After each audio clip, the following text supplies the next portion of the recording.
Sa pagpapatuloy ng aking pagpapahayag dito sa spiritual book ni King RP Rodolfo Impalpalatok, dito ay marami tayong lihim na natuklasan, gaya ng patungkol sa reverse program ng Panginoong Hesus at ng dating Pangulong Ferdinand Emmanuel Edradin Marcos.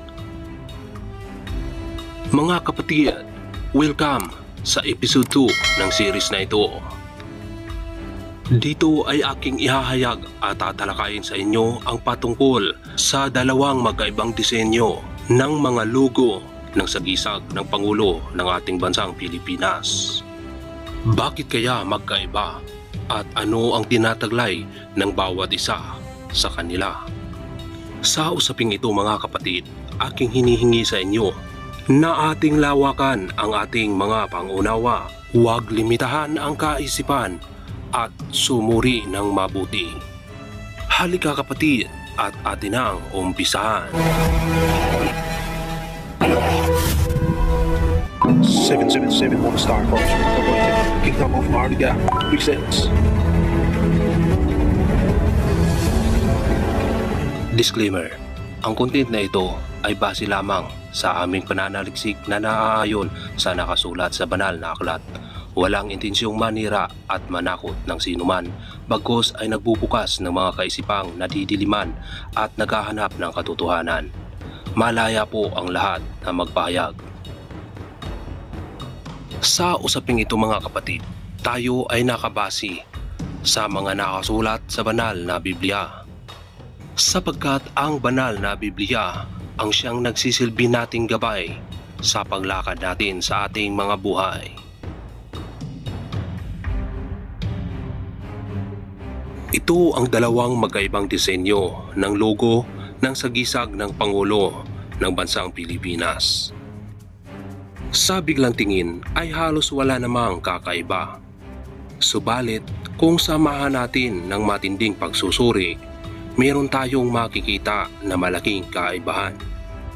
Ang una kong tatalakayan rito mga kapatid ay ang patungkol sa dalawang kulay pulang tatsulok. Ang isang tatsulok ay ang patulis niya ay papunta sa itaas at ang pangalawang tatsulok naman ay ang tulis niya ay papuntang paibaba. Ano ba ang mga kahulugan nito? Mga kapatid, sa espiritual na paniniwala ay aking ipapaliwanag sa inyo. Ganito ang kahulugan nito. Ganito ang hugis ng unang trianggulong ating makikita. Pormang nakatayo at ang patulis ay paturong paitaas. Sa espiritual na paniniwala, ang kahulugan nito ay si Hesukristo ay paakyat sa langit. Tandaan mga kapatid ang pangalang Hesukristo. Ang pangalawang hugis naman ng trianggulo ay pormang pabaliktad. Ang patulis nito ay paturong paibaba, na ang kahulugan nito ay ang pagbabalik sa lupa ng Panginoong Kristo Jesus. Tandaan at unawain mabuti mga kapatid, pag-akyat niya sa langit ay Hesukristo, ngunit pagbaba sa lupa ay Kristo Jesus. Ano ba ang hugis na ating makikita ngayong pinagsama na ang dalawang trianggulo? Ang hugis at simbolong ito mga kapatid ay tinatawag na The Star of David. Aba, may natutunan ka na naman kapatid.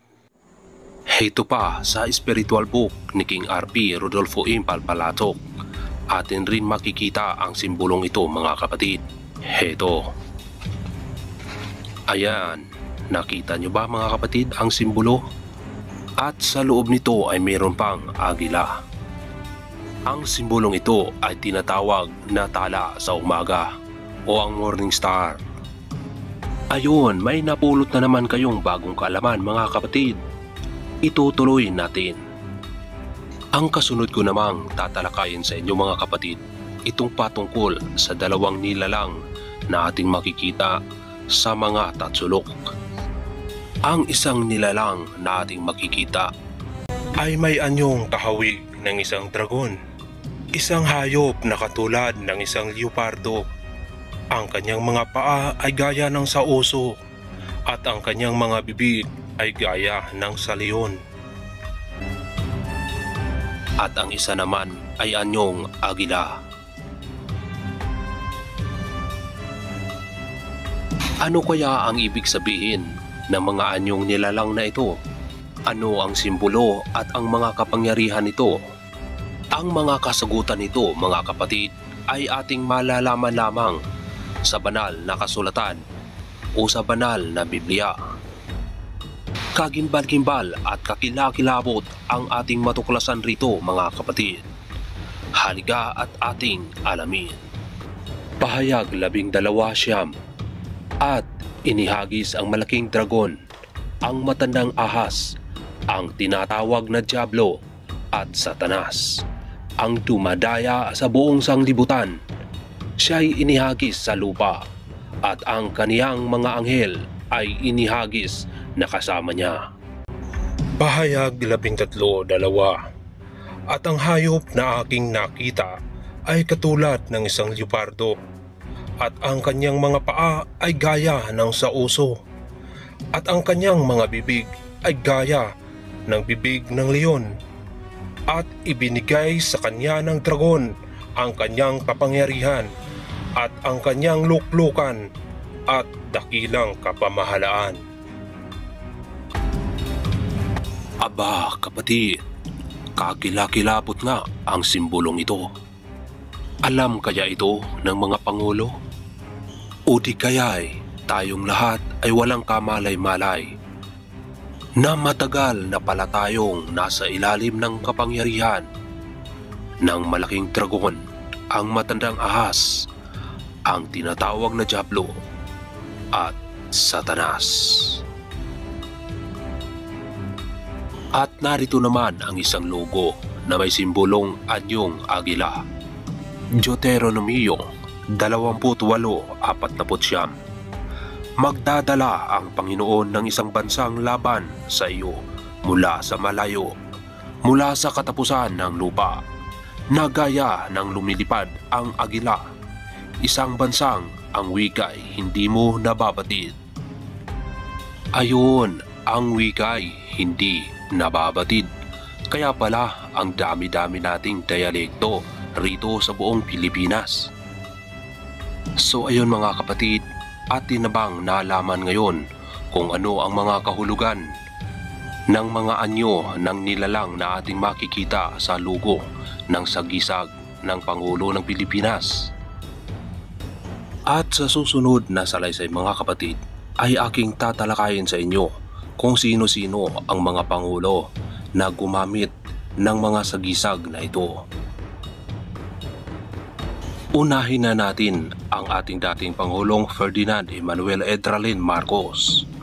Sa litratong ito ay ating makikita ang dating Pangulo at ang sagisag ng Pangulo ng Pilipinas. Makikita natin rito ang simbolo, ang nilalang na dragon.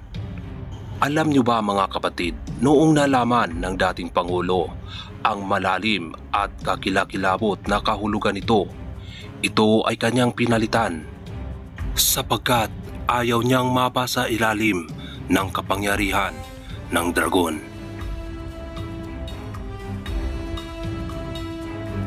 At kalaunan nga ang sagisag ng Pangulo ng Pilipinas ay kanyang pinalitan ng simbolong anyong agila. Tanging siya lamang po ang gumamit ng simbolong iyan. Maaaring isa sa dahilan ng kanyang pagkawala sa panunungkulan ay dahil hindi nagustuhan ni Satanas o dragon ang pagpapalit niya ng simbolo ng sagisag ng Pangulo ng Pilipinas. Ayaw magpasakop ng dating Pangulo sa ilalim ng kanilang kapangyarihan. Kaya't siya ay trinaydor ng kanyang mga katiwala, kaibigan at kakilala. Nagdulot ng malaking kaguluhan at humantong sa pagkaalis niya sa kanyang panunungkulan. Kaya naman ang batas militar na nasa ilalim ng makadiyos na panggobyerno na nagpapatino sa mga tao ay napalitan ng democracy, IST, democracy government, na nasa ilalim ng kapangyarihan ng dragon. At patungkol naman sa ibang mga pangulo ng ating bansang Pilipinas kung ano ang sagisag ng Pangulo ng Pilipinas na kanilang ginamit, kayo na rin bahala mga kapatid ang mag-research. Maraming salamat. God bless us all. Bye-bye. DJ Love.